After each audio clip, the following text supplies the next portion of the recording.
خلي ينطونا إذا ما يريدون هم يقاتلون يقولون والله احنا ما نريد نقاتل. خلي ينطون العراق وصلت قاع جريبة من إسرائيل، وهم بس يسهلون مهمة المتطوعين العرب. خرج أحد الزعماء العرب بالأمس ليتحدث بتصريح ويقول: لو أعطيتموني قطعة أرض على المواجهة لرأيتم ماذا كنت فاعلا. تقييم سيادتك لمثل هذه التصريحات وفي هذا التوقيت الحرج سيادة الرئيس؟ زي ما قال ادوني حته، لو انا عندي حته ارض جنبهم اقول له تعالى يا اخويا هديك حته ارض وهات الجيش بتاعك وحارب ووريني شطارتكم. ما بمنعوش. الحكايه بقى مش كلام بقى الاستهلاك المحلي، خلينا نبقى جادين في كلامنا وواقعيين ومنطقيين. قمه تجتمع هتشوف ايه الاجراءات تعملها. وتاني واحد يقول لك اذا اعلنا الحرب قبل القمه يبقى اعلنا الحرب يا اخويا. هي الحكايه كده سهله قوي، اعلن الحرب، اجيب قوات، اعمل الكلام بقى بتاع الاستهلاك المحلي عشان الدول الشعوب تسقف للقيادات، كلام فارغ.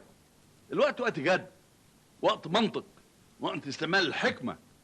كيف نتصرف لانقاذ الوضع، مش كيف نتصرف عشان يسقفوا لنا. انا مش عاوزين تسقيف، احنا عاوزين نشوف نحل القضايا الموجوده عشان الاستقرار يعم في المنطقه.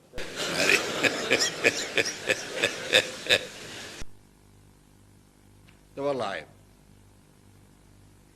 والله ما تتحمل اسابيع. بمنظورنا احنا كعراقيين والله اسرائيل ما تتحمل اسابيع. وبعدين هو ليش هو القدس ما يسوى انه واحد يتحمل ضرب ويتحمل تدمير ويحصله ويحرره من اسره؟ ما يسوى مسر الرسول؟ ما يسوى؟ شو وقت تهتز الشوارب؟ لو بس ادري شو وقت تهتز الشوارب وشو وقت الناس ينتخون. الحكايه مش شغل عنتريه والشغل استهلاك محلي، احنا في وقت جد. جر سيفك وشوفهم شلون يصيرون ذولا، يعني ابو بريص احسن منهم. مع الحرب ما تقرصش من الحرب، مش عارف معنى الحرب، مش عارف الخراب اللي يقول على الحرب. مش دول عربيه بما فيهم اسرائيل. كلمه الحرب دي كلمه مش بسيطه، واللي بيقولها يورينا شطارته. الموضوع ده موضوع لازم يبقى ندرس كويس. قرار الحرب ده قرار صعب جدا، ومش مفيش اي زعيم لوحده يقدر ياخد قرار ابدا، لازم يرجع لشعبه، لازم يعمل تقدير موقف كويس ويعرض عنه الوضع. حرب عشان ايه؟ هي الموضوع هيقف بالحرب؟ ابدا. احنا خدنا ارضنا بالحرب، حرب فمفاوضات فقضاء تحكيم. كلمة الحرب لا يحسم قضية وانما يحرك القضية. القضية متحركة، هتحارب ايه؟ خلينا نتكلم في اساليب كتيرة جدا غير الحرب تحرك القضية.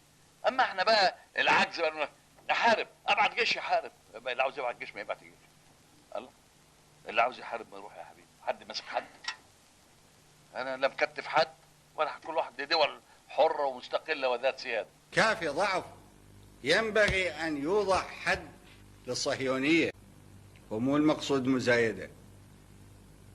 يقولون نعم هذه بها خسائر وتضحيات، ايه وهي متى كان الوصول الى الاهداف العظيمة بلا خسائر وبلا تضحيات؟ كل ده كلام فارغ. اعتقد السلام ممكن نصل اليه، لان لا اسرائيل ولا جيرانها يقدروا يتحملوا استمرار عملية استنزاف الحرب. العالم نفسه اللي بيساعدهم حقيقة. لو انت جيت تحارب انت في حته زي فلسطين، الجيوش اولا معموله للدفاع عن البلاد، مش عشان تخش تحتل البلاد.